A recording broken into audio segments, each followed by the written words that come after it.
अस्सलाम वालेकुम दोस्तों, क्या हाल है। उम्मीद करता हूँ कि सब दोस्त खैरियत से होंगे। नदीम वाइस चैनल में खुश आमदीद। एक साहब ने अपना वाक़या लिखा है कि वो एक नीम सहराई इलाके में गए। वो तांगे पर सफ़र कर रहे थे, इतने में आंधी के आसार ज़ाहिर हुए तो तांगे वाले ने अपना तांगा रोक दिया। उसने बताया कि इस इलाके में बड़ी हौलनाक किस्म की आंधी आती है, वो इतनी तेज़ होती है कि बड़ी बड़ी चीज़ों को उड़ा कर ले जाती है। और आसार बता रहे हैं कि इस वक्त इसी किस्म की आंधी आ रही है, इसलिए आप तांगे से उतर कर अपने बचाव की तदबीर करें। आंधी करीब आ गई तो हम एक दरख्त की तरफ बढ़े ताकि हम उसकी आड़ में पनाह ले सकें।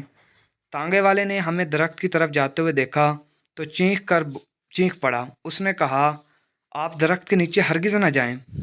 इस आंधी में बड़े बड़े दरख्त गिर जाते हैं, इसलिए इस मौके पर दरख्त की पनाह लेना बहुत ख़तरनाक है।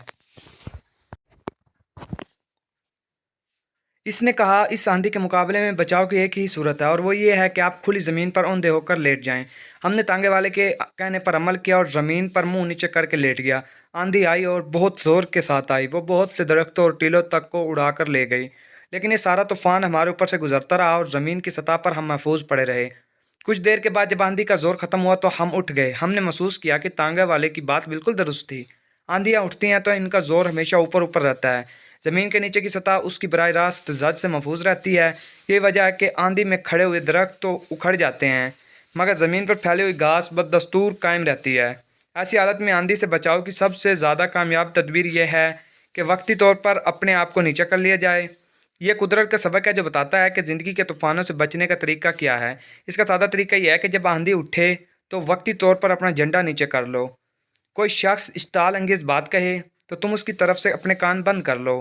कोई तुम्हारी दीवार पर कीचड़ फेंक दे तो उसके ऊपर पानी बहाकर उसे साफ कर दो। कोई तुम्हारे खिलाफ नारेबाजी करे तो तुम उसके लिए दुआ करने में मसरूफ़ हो जाओ। मज़ीद ऐसी वीडियोज़ के लिए मेरे चैनल को सब्सक्राइब करें। वीडियो देखने के लिए शुक्रिया, और अगर वीडियो अच्छी लगे तो लाइक ज़रूर कीजिएगा। अगले वीडियो में मिलते हैं।